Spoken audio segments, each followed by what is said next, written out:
مرتبہ حضرت عیسیٰ علیہ السلام سفر پر روانہ ہوئے۔ راستے میں ایک شخص ملا۔ اس نے عرض کی، حضور مجھے بھی اپنی بابرکت صحبت میں رہنے کی اجازت عطا فرما دیں، میں بھی آپ علیہ السلام کے ساتھ سفر کرنا چاہتا ہوں۔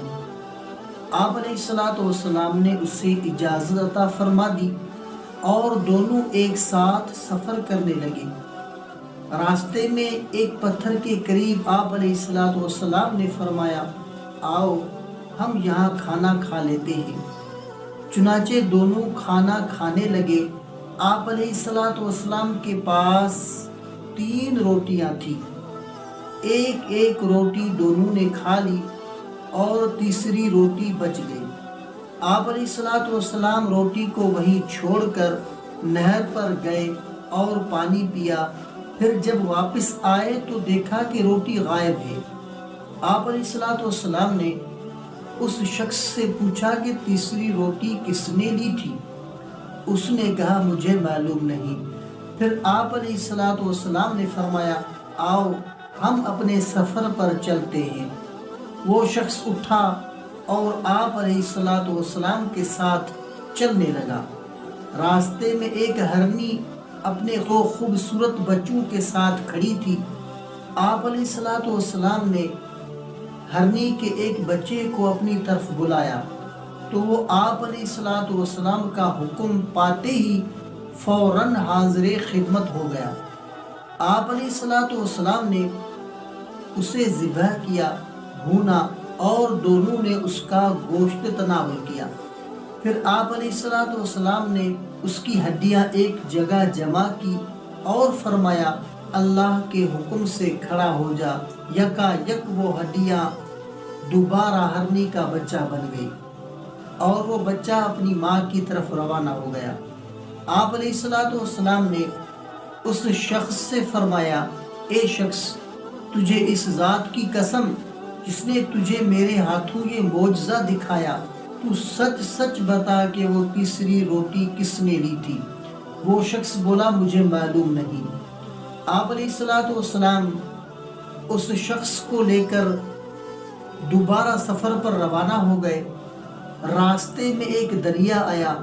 آپ علیہ السلام نے اس شخص کا ہاتھ پکڑا اور اسے لے کر پانی پر چلتے ہوئے دریا پار کر لیا۔ پھر آپ علیہ السلام نے اس سے فرمایا، تجھے اس پاک پروردگار کی قسم جس نے تجھے میرے ہاتھوں یہ معجزہ دکھایا، سچ سچ بتا کہ تیسری روٹی کس نے لی تھی؟ اس نے پھر وہی جواب دیا کہ مجھے نہیں معلوم۔ آپ علیہ السلام اس شخص کو لے کر آگے بڑھے۔ راستے میں ایک ویران صحرا آ گیا۔ آپ علیہ السلام نے اس سے فرمایا، بیٹھ جاؤ۔ پھر آپ نے کچھ ریت جمع کی اور فرمایا، اے ریت، اللہ کے حکم سے سونا بن جا۔ تو وہ ریت فوراً سونے میں تبدیل ہو گئی۔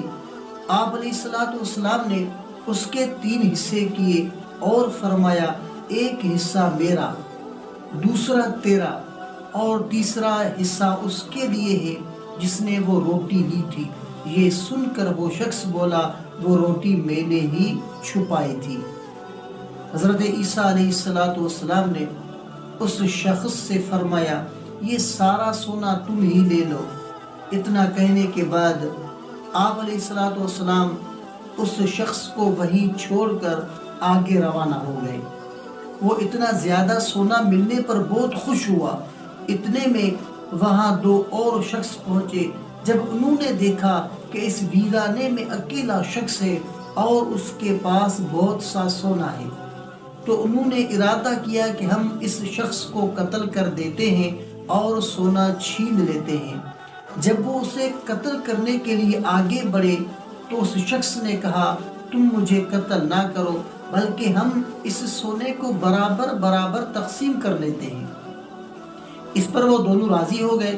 پھر اس شخص نے کہا، ایسا کرتے ہیں کہ ہم میں سے ایک شخص جا کر قریبی بازار سے کھانا خرید لائے۔ کھانا کھانے کے بعد ہم یہ سونا باہم تقسیم کر لیں گے۔ چنانچہ ان میں سے ایک شخص بازار گیا، جب اس نے کھانا خریدا تو اس کے دل میں شیطانی خیال آیا کہ میں اس کھانے میں زہر ملا دیتا ہوں، جیسے ہی وہ دونوں اسے کھائیں گے تو مر جائیں گے اور سارا سونا میں لے لوں گا۔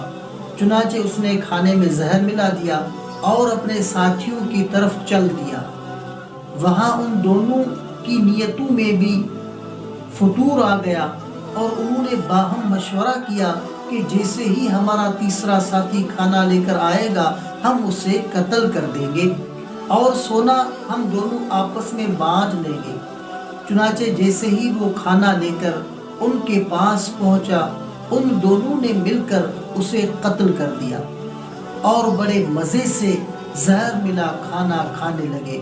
کچھ ہی دیر کے بعد زہر کے اثر سے وہ دونوں بھی وہیں ڈھیر ہو گئے اور سونا وہیں پڑا رہ گیا۔ کچھ عرصہ بعد حضرت عیسیٰ علیہ السلام دوبارہ وہاں سے گزرے تو دیکھا کہ سونا وہیں موجود ہے اور وہاں 3 لاشیں پڑی ہیں۔ آپ علیہ السلام یہ دیکھ کر ارشاد فرمایا، یہ دنیا ایک دھوکہ ہے، لہٰذا اس سے بچو، یعنی جو اس کی لالچ میں پھنسا وہ ہلاک ہو گیا۔ اللہ